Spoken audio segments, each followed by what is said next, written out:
All right, we are joined now by the immortal Hulk Hogan, who has brought Hulkamania to run wild across Massachusetts today as he is out there promoting his all-new Real American Beer. Good morning, Hulkster, and welcome back to Massachusetts. You know, brother, Tim Mania is going to be quitting his job today. We're going on the road. We need to win the tag titles. You need to make me feel young again, brother. We need the gold back, Jack. Oh, man, that would be a dream come true. I mean, I remember seeing you fight Jesse Ventura at the Providence Civic Center back in 1985.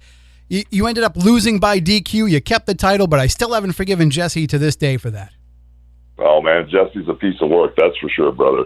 Yeah, we're just dreaming now to go back that far. Absolutely. Well, tell us, speaking of Real American Beer, tell us about Real American Beer. What makes it real American? Well, it started with just some crazy idea, because I was doing a convention, and I had a huge line of Hulkamaniacs wanting autographs and pictures. And, when I'm on my own and I'm not working for anybody else, I really get to take my time with people and get to shake their hand and look at them in the eye. And, it's just fun to hear people's story, because I wrestled for 40 years. And if you're 90 years old, brother, you're watching me when you're 50. So everybody from 10 years old on up has a Hulk Hogan story. So as I'm talking to everybody and having fun, I always read name tags, and this guy said the name tag said Vice President of Pabst Blue Ribbon Beer.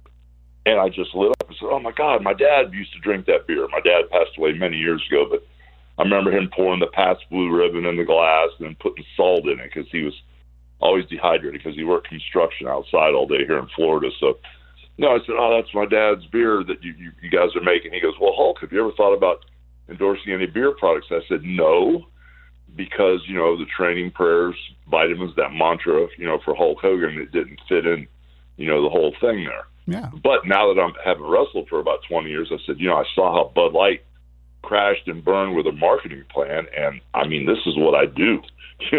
I'm a marketing machine. I saw this open lane. I said, oh my gosh, they didn't know their audience. And I said, here's a chance, to create America's beer. So I said, if we just start out with a conversation and get people talking, the neighbors will start talking, the Democrats and Republicans might start talking, the wrestlers who don't like each other might start talking before they go out to the ring. And it doesn't matter what color you are or where you're from or what your political affiliation. I said, I have a beer called Hulk Hogan's Real American Beer that'll bring America back together one beer at a time. And when I said that, the guy's eyes got huge. And the next thing I knew, I was talking to Coors and Anheuser-Busch and everybody. I decided to do it on my own with my partner, Chad. And next thing I knew, this thing took off. It reminds me of Hulkamania in 85, the way that whole Hulkamania thing took off. This Real American Beer thing took off. We're in 25-plus states all of a sudden, and they told me if you could be in 2 states by, the end of the year, you'd be doing great. So the volume and the momentum and the craziness, it's just really taken off, and I can't wait to come to Massachusetts, because that area that you're in, brother, you grew up watching me. I mean, that is a hotbed of wrestling where you're at. So, it's not a Saturday or Sunday where everybody's off, but I predict the maniacs will come out in masses, even though it's during a weekday, because it's just crazy the momentum we have. But that's where the idea started, when I saw how Bud Light made this huge mistake with their marketing plan and basically messed up. So we're off and running now, brother.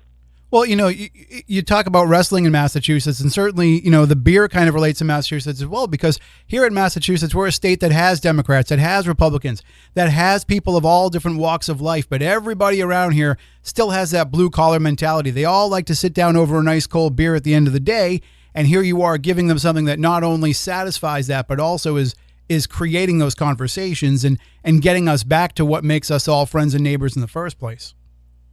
Well, we're a lot more alike than we are different, and if people, just realize that, things will be a lot better, because everybody wants peace and safety and, to do well financially and not have to count every single penny, and so at the end of the day, like, sometimes the wrestlers would get mad at each other and they wouldn't hire lawyers or sue each other. They just go out in the ring and work it out.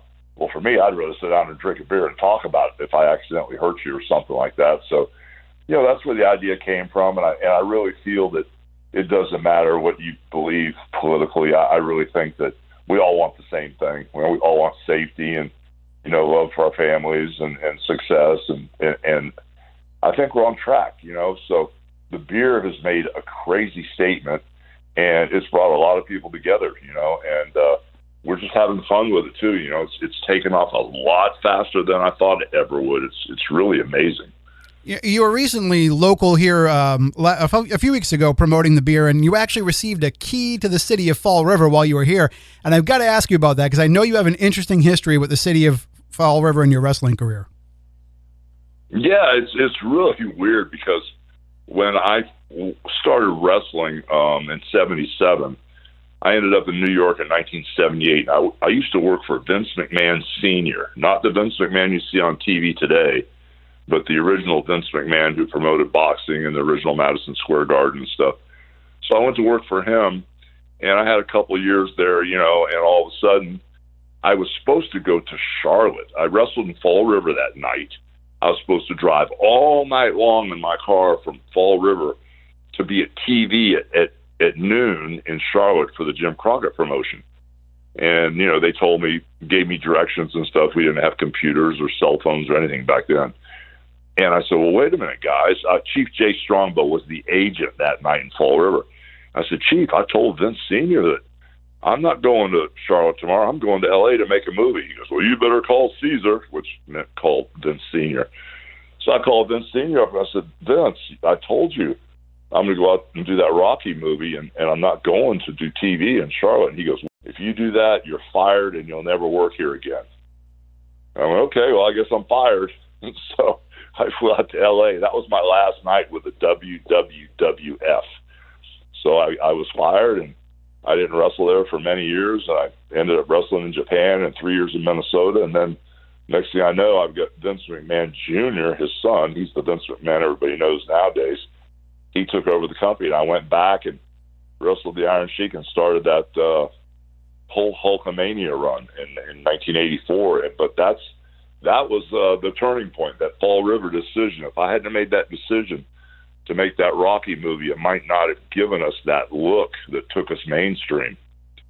Absolutely. I think it worked out best for everybody. And certainly you've had this great career. Now you're able to parlay that into other things that you have interest in, and you get the chance to be here and meet people in Massachusetts when before your wrestling career didn't really give you a lot of time to meet with the fans. So today you're going to be all over the place in Swansea and Attleboro and Foxborough. We're going to give everybody the whole rundown coming up, but just, being here in Massachusetts again, being able to have these conversations and meet the fans, I can only imagine that this is what being retired is all about, getting time to spend with those fans.